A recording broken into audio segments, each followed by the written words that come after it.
नमक का दरोगा कहानी में पंडित अलोपीदीन के व्यक्तित्व का कौन से दो पहलू या पक्ष उभर कर आते हैं। पंडित अलोपीदीन के कौन से दो पहलू या पक्ष उभर कर आते हैं। तो देखिएगा कौन से दो पक्ष उभर कर आते हैं। मैंने नमक का दरोगा कहानी में पंडित अलोपीदीन के व्यक्तित्व के कौन से दो पक्ष या दो पहलू उभर कर आते हैं। पंडित अलोपीदीन एक तो बेईमान तो थे ही सही, साथ में बाद में बदल जाते हैं। वो बदलाव की बात को ही वो बताते हैं। देखते हैं प्रश्न में क्या कहा गया।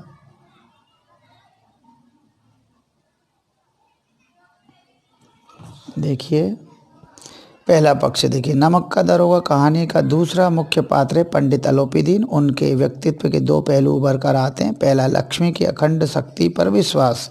लक्ष्मी मतलब धन दौलत की। इस गुण के द्वारा मतलब लक्ष्मी की अखंड शक्ति और उस पर विश्वास, ये गुण उनका था। इस गुण के द्वारा नदी के किनारे सत्यनिष्ठ बंशीधर को खरीदना चाहते हैं, परंतु असफल होने पर कचहरी में लक्ष्मी की शक्ति से मुकदमा अपने पक्ष में करा लेते हैं। उनका विश्वास था कि धन से समस्त कार्य किए जा सकते हैं। यह सत्य भी है, क्योंकि आज के भ्रष्ट समाज में धन का ही साम्राज्य है। साथ ही वे वाणी में भी अति मधुर है। संपूर्ण कहानी में एक भी अपशब्द का उन्होंने प्रयोग नहीं किया। भले वो लक्ष्मी की शक्ति पर अखंड विश्वास करते हैं, फिर भी अपशब्द का एक भी प्रयोग नहीं किया। और दूसरा उनका जो पक्ष उभर कर आता है वो देखते हैं। दूसरा पक्ष क्या है देखिए, योग्य पात्र की परख तथा निर्णय।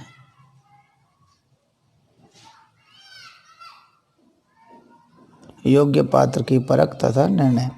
तो देखिए पंडित अलोपीदीन के जीवन, ये योग्य पात्र की परख तथा निर्णय पंडित अलोपीदीन के जीवन के सिक्के का दूसरा पहलू पात्र की परख व निर्णय है। और अदालत में धन के दम पर वह मुकदमा तो जीत जाते हैं, परंतु बंशीधर की ईमानदारी से अति प्रभावित होते हैं। मतलब बंशीधर की ईमानदारी से अति प्रभावित होते हैं। अपने इस पछतावे को वह अपनी जायदाद व व्यापार का स्थायी मैनेजर बंशीधर को बना कर वे इस ईमानदारी की इनाम को देते हैं। बंशीधर को बनाकर पूरा कर लेते हैं, अपने पछतावे को भी पूरा कर लेते हैं। बंशीधर से अपमानित होने पर भी वह बदला ना लेकर उनके गुणों से प्रभावित होना उनके जीवन का उजाला होता है। और उनके जीवन का यह उजला पक्ष भी है। उनके जीवन का उजला पक्ष क्योंकि पंडित अलोपीदीन बंशीधर के गुणों से इतने ज़्यादा प्रभावित होते हैं कि वह उनको अपनी सारी जायदाद का मैनेजर नियुक्त करके अपने जीवन का उजला पक्ष भी प्रस्तुत करते हैं। ऐसा ये उत्तर था। अब एक और पक्ष उभर कर आता है, देखते हैं।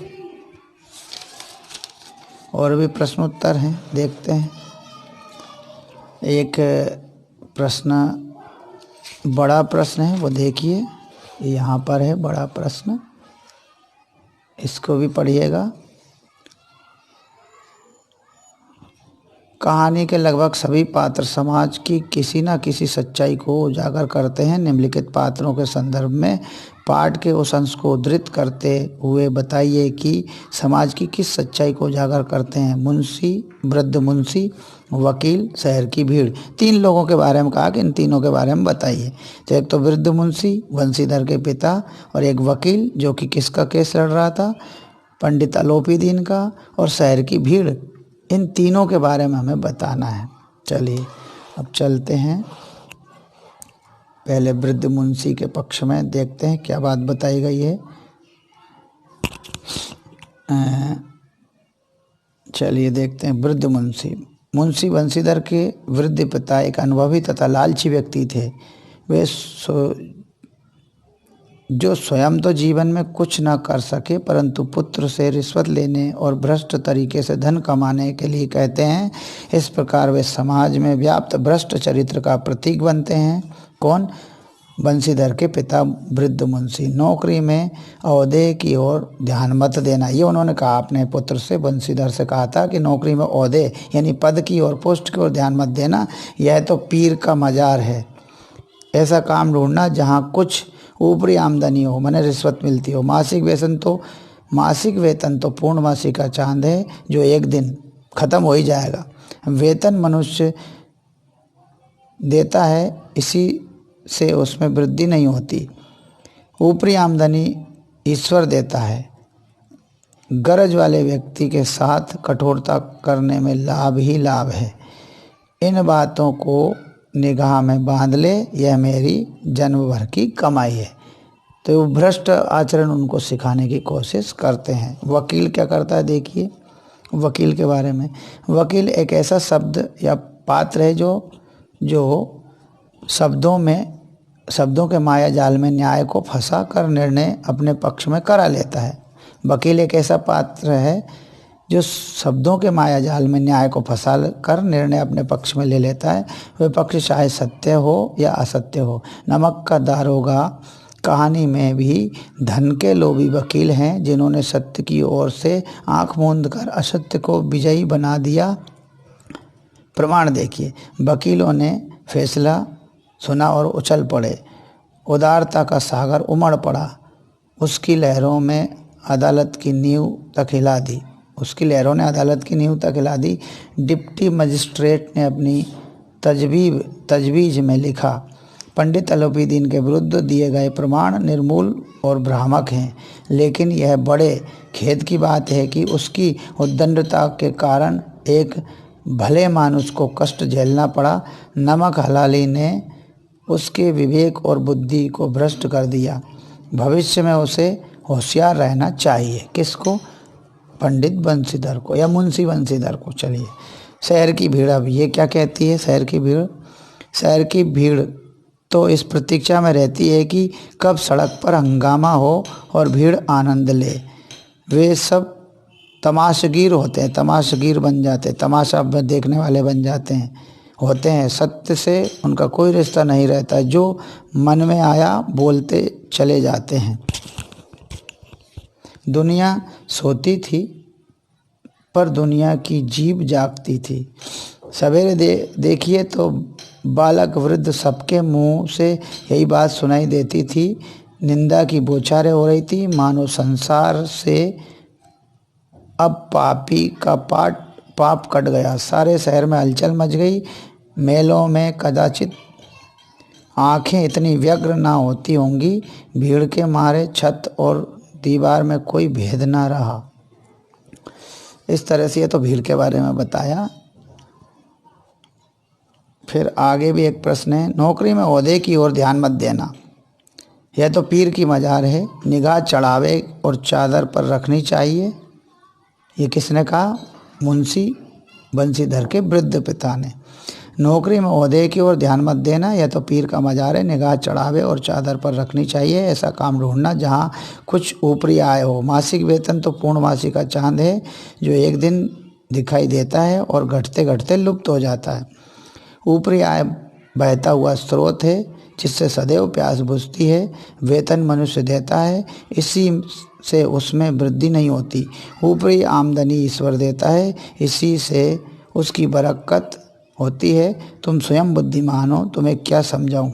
ये बंशीधर के पिता वृद्ध मुंशी ने बंशीधर से बोला था। अब इसके हिसाब से प्रश्न देखिए। पहला प्रश्न क्या है? यह किसकी उक्ति है? यह उक्ति नमक के दारोगा के पिता मुंशी की है या वृद्ध पिता की है? मुंशी वृद्ध मुंशी की है, बंशीधर के पिता की है। मासिक वेतन को पूर्णमासी का चांद क्यों कहा गया? तो देखिए क्यों कहा गया। लेखक प्रेमचंद ने नमक का दारोगा कहानी में वेतन को पूर्णमासी का चांद इसलिए कहा है, जिस प्रकार माह में एक बार चंद्रमा पूर्ण होता है तथा चमकीला होता है, परंतु क्या? देखिए, परंतु अगले दिन से घटता चला जाता है तथा पूर्ण लुप्त हो जाता है। उसी प्रकार मासिक वेतन महीने भी एक तारीख महीने की, या भी नहीं होना चाहिए, की 1 तारीख को मिलता है तथा प्रतिदिन थोड़ा थोड़ा खर्च होने पर अंत में उसका अस्तित्व समाप्त हो जाता है मासिक वेतन का। फिर एक और प्रश्न है क्या आप एक पिता के इस वक्तव्य से सहमत हैं? वैसे तो नहीं हैं, क्योंकि रिश्वत लेना गलत है। हम एक पिता के इस वक्तव्य से सहमत नहीं है, क्योंकि पिता का कर्तव्य होता है संतान को भ्रष्टाचार व बुराइयों से बचाकर सच्चाई, ईमानदारी तथा कर्तव्य के मार्ग पर ले जाए। समाज में सद्गुणों के कारण संतान अपना सिर उठाकर चल सके। भारतीय आध्यात्मिक संस्कृति के अनुसार ये लोक व परलोक दोनों सुधर जाते हैं ऐसा करने पर, लेकिन उनके पिता उनको बुरा काम सिखाते हैं। चलिए एक और प्रश्न है। नमक का दरोगा कहानी में कोई दो अन्य नमक का दरोगा कहानी के कोई दो अन्य शीर्षक बताते हुए उसके आधार को स्पष्ट कीजिए। इस कहानी के दो अन्य शीर्षक निम्नलिखित हो सकते हैं। असत्य पर सत्य की जीत। संपूर्ण कहानी में पहला शीर्षक बताया जो नमक का दरोगा है वो तो ठीक है, लेकिन दो शीर्षक है, एक तो असत्य पर सत्य की जीत, धैर्य व स्वाभिमान की पराकाष्ठा। ये दो हैं, और भी हो सकते हैं शीर्षक, ईमानदारी और सच्चाई की झूठ पर जीत, ऐसा भी दे सकते हैं। संपूर्ण कहानी में आरंभ से लेकर अंत तक सत्य की महत्ता को बताया गया है। मध्य में असत्य की जीत होती दिखाई देती, किंतु अंत में सत्य के समक्ष असत्य स्वयं आत्मसमर्पण कर देता है। एक तो ये है। दूसरा आधार धैर्य व स्वाभिमान की पराकाष्ठा। नदी के तट पर बंशीधर अति धैर्य से पंडित अलोपीदीन को उनकी भूल समझाने का प्रयत्न करते हैं तथा तनिक भी विचलित नहीं होते। उसी प्रकार पंडित अलोपीदीन के घर आने पर स्वाभिमान के साथ सत्कार करते हैं, परंतु लल्लो चप्पो का एक भी शब्द नहीं बोलते। ये भी दो आधार हो गए। तो एक प्रश्न ये था। एक और प्रश्न है छठा, और इसके बाद में खत्म प्रश्न उत्तर। कहानी के अंत में अलोपीदीन के बंशीधर को मैनेजर नियुक्त करने के पीछे क्या कारण हो सकते हैं? तर्क सहित उत्तर दीजिए। आप इस कहानी का अंत किस प्रकार करते हैं? पंडित, यह उत्तर है, पंडित अलोपीदीन ने धन के बल से मुंशी बंशीधर को नौकरी से निकलवा दिया था। मतलब पंडित अलोपीदीन ने धन के बल से मुंशी बंशीधर को नौकरी से निकलवा दिया, परंतु वह इस बुरे कर्म के कारण आत्मग्लानि व पछतावे का अनुभव कर रहे थे। इस मानसिक वेदना व पछतावे से उबरने के लिए ही शायद उन्होंने बंशीधर को अपनी संपत्ति का स्थायी मैनेजर नियुक्त किया होगा। व्यक्ति स्वयं चाहे कितना भी भ्रष्ट हो, परंतु वह चाहता है कि उसके कर्मचारी उसके प्रति ईमानदार, सत्यनिष्ठ व कर्तव्यपरायण रहें। यही कारण बंशीधर को मैनेजर बनाने का रहा होगा, जो कि अलोपीदीन ने उन्होंने अपना मैनेजर बनाया, क्योंकि अलोपीदीन भी यही चाहते हैं कि उनके कर्मचारी व नौकर लोग ईमानदार, सत्यनिष्ठ व कर्तव्यपरायण रहें। लेकिन ये तभी संभव हो सकता था जब बंशीधर उनके मैनेजर हों। भारतीय संस्कृति के अनुसार हम भी कहानी का अंत सुखांत करते हैं, जिसमें पंडित अलोपीदीन अपना जन्म स्वीकार कर लेते हैं और बंशीधर अपनी खोई प्रतिष्ठा को प्राप्त कर लेते हैं। इस तरह से ये कहानी के पूरे प्रश्न उत्तर से थे। धन्यवाद। अब आप इन वीडियो को देखिएगा। थैंक्स।